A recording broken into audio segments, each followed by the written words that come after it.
Mateo capítulo 17. 6 días después Jesús tomó a Pedro, a Jacobo y a Juan su hermano, y los llevó aparte al monte alto. Y se transfiguró delante de ellos, y resplandeció su rostro como el sol, y sus vestidos se hicieron blancos como la luz. Y acá vemos al Mesías en su poder, en su gloria, su estado natural, que es sobrenatural. Y he aquí que aparecieron Moisés y Elías hablando con él. Moisés, el que escribe la ley, los mandamientos, la instrucción dada por Dios, la cual Dios le dictó. Elías, el que habló al pueblo, el que llevó el mensaje de Dios de respetar los mandamientos, el que hizo grandes obras, el que instruyó a muchos de que hay un único Dios verdadero. En el versículo 4, entonces Pedro dijo a Jesús: Señor, bueno es para nosotros que estemos aquí. Si quieres que hagamos 3 enramadas, una para ti, otra para Moisés y otra para Elías, o sea, 3 tiendas de ramas, por así decirlo. Mientras él aún hablaba, una nube cubrió, y he aquí que la voz del cielo le decía: Este es mi Hijo amado, en quien tengo complacencia, a él oíd. ¿Y por qué debemos oír al Mesías? ¿Por qué debemos oír su interpretación de los mandamientos? ¿Por qué debemos ver su vida? ¿Por qué debemos estudiar su pensamiento? ¿Por qué debemos hacer caso a sus palabras? Porque Dios lo dijo. Lo pidió Dios así. Dios, a través del Mesías, trae la interpretación correcta de todas las cosas que están escritas. No podemos saltearnos al Mesías, aquel que viene a salvar a la casa de Israel. En algún momento va a restaurar la casa de Judá, aquel que va a unir esas dos casas y hará un solo pueblo.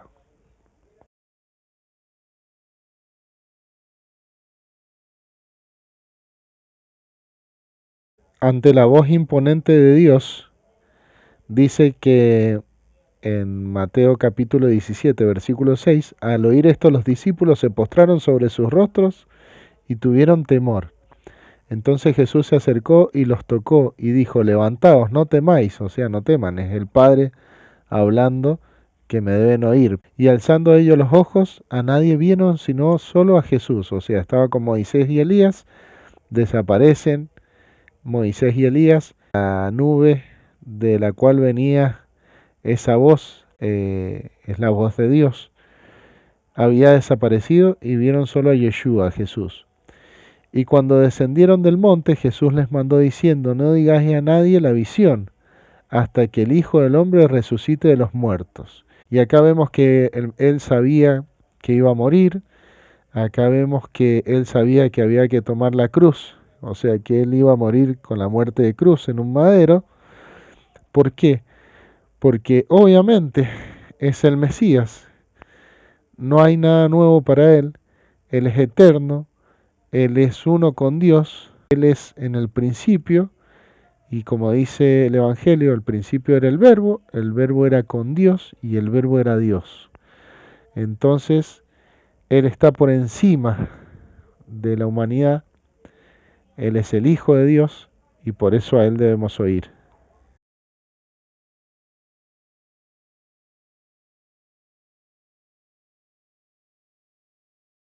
Mateo capítulo 17, versículo 10. Entonces sus discípulos le preguntaron diciendo: ¿Por qué pues, dicen los escribas, que es necesario que Elías venga primero? Recordemos que Elías fue transportado por Dios, no murió. Él y Enoc son los únicos dos que no han muerto en la Biblia. Dice que Dios los trasladó. En el caso de Elías, se lo lleva en una carroza de fuego, todavía no muere. Entonces hablan de que Elías tenía que aparecer primero. Y es así, tal cual, tiene que aparecer primero Elías. Entonces el Mesías les responde. Respondiendo Jesús les dijo: A la verdad Elías viene primero y restaurará todas las cosas. Mas os digo que Elías ya vino y no le conocieron, sino que hicieron con él todo lo que quisieron, y así también el Hijo del Hombre padecerá de ellos. Entonces los discípulos comprendieron que les hablaba de Juan el Bautista. ¿Por qué? Porque Juan el Bautista no era Elías, pero venía en el espíritu de Elías, y sufrió le cortaron la cabeza, recordemos, murió, y el Mesías les está diciendo, en este momento, en este tiempo, el que tomó el lugar de Elías es Juan el Bautista. Por eso lo entendieron ellos. Y vamos a ver después con profecía, con otros capítulos bíblicos, que verdaderamente a regresar Elías antes de que venga Yeshua nuevamente, pero a establecer el reino. Por eso no ha muerto Elías todavía, porque Elías aparece cuando el Mesías aparece como Mesías reinante. Y acá Dios ocupó a Juan el Bautista porque apareció el Mesías sufriente.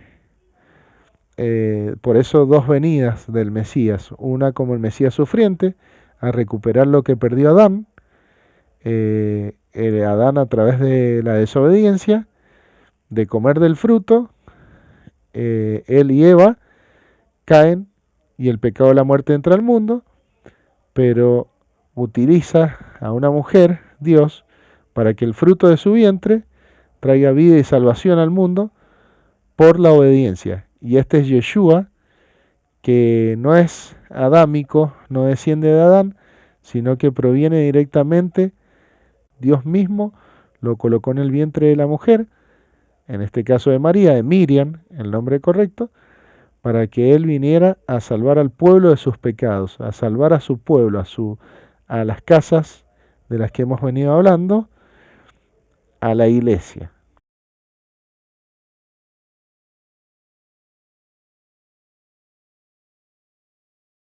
Mateo capítulo 17, versículo 14. Cuando llegaron al gentío, vino a él un hombre que se arrodilló delante de él diciendo, Señor, ten misericordia de mi hijo, que es lunático y padece muchísimo, porque muchas veces cae en el fuego y muchas veces en el agua.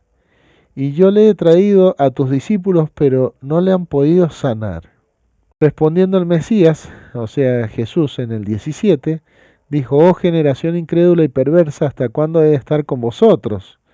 ¿Hasta cuándo os he de soportar? Traédmelo acá.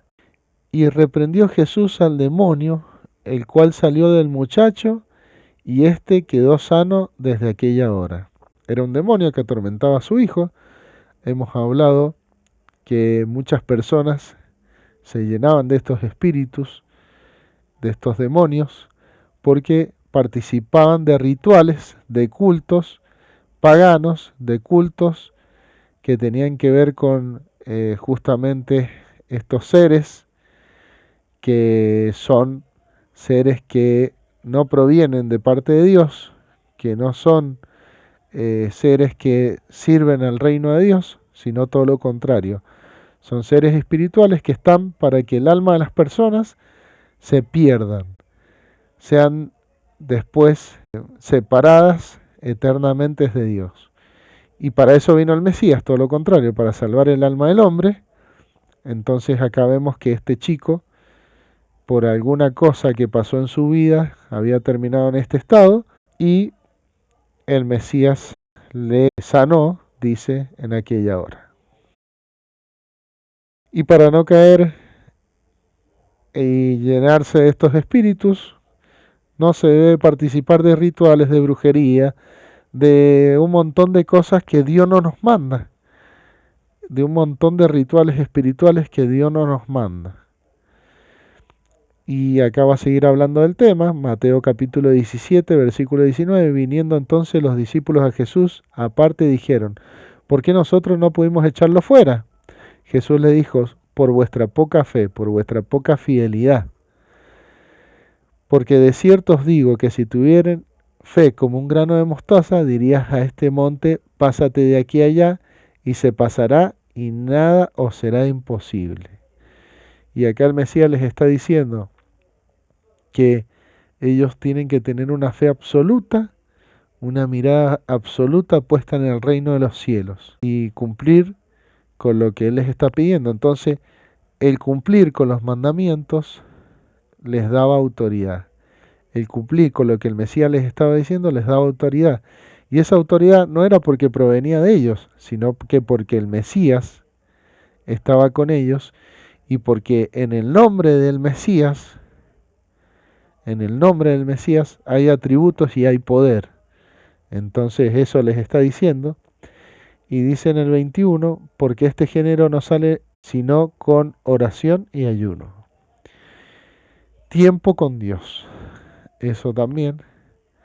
Mucha oración. Orar en todo tiempo, dice la Biblia. Es bueno orar, comunicarse con Dios en todo tiempo. Hacer ayuno.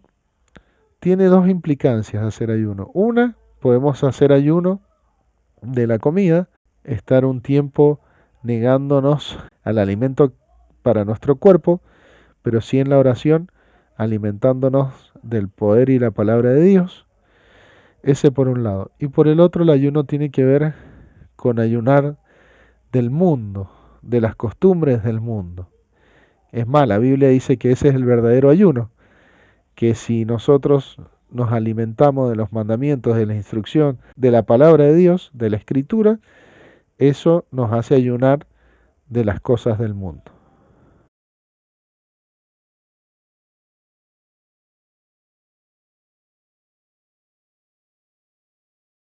Mateo capítulo 17, versículo 22. Estando ellos en Galilea, Jesús les dijo, el Hijo del Hombre será entregado en mano de los hombres, y acaba a caer en mano de los líderes religiosos, de los romanos, y le matarán, mas al tercer día resucitará, y ellos se entristecieron en gran manera. Cuando llegaron a Capernaum, vinieron a Pedro los que cobraban las 2 dracmas, y le dijeron, vuestro maestro no paga las 2 dracmas. Él les dijo, sí, al entrar en la casa, Jesús les habló primero diciendo, ¿qué te parece, Simón? Los reyes de la tierra, de quienes cobran tributo o impuestos, esto le estaban cobrando a él, de sus hijos o de los extraños. Pedro les respondió, de los extraños. Jesús le dijo, luego, los hijos están exentos. Sin embargo, para no ofenderles, ve al mar y echa el anzuelo, y el primer pez que saques, tómalo, y al abrirle la boca hallarás un estatero, tómalo y dáselo por mí y por ti. Y ellos le estaban cobrando el impuesto, el peaje este, y el Mesías le dice, bueno, no los vamos a ofender. Ve, saca un pez, y hay peces, no todos, pero hay peces en aquella región, que justamente comen basura. Y el Mesías ya sabía que ahí estaba el pago para darle a esta gente. Sobrenaturalidad del Mesías, como él no es un hombre como nosotros, no podemos bajarlo a Yeshua y ponerlo a nuestro nivel. Él sí se puede poner a nuestro nivel porque se identificó con nosotros, pero nosotros los hombres no nos podemos poner al nivel de él, nunca, porque él es el Salvador. Y así no podemos poner a nadie ni a nada al nivel del Mesías. Por eso él es el único mediador entre los hombres y Dios. ¿Por qué? Porque él es divino.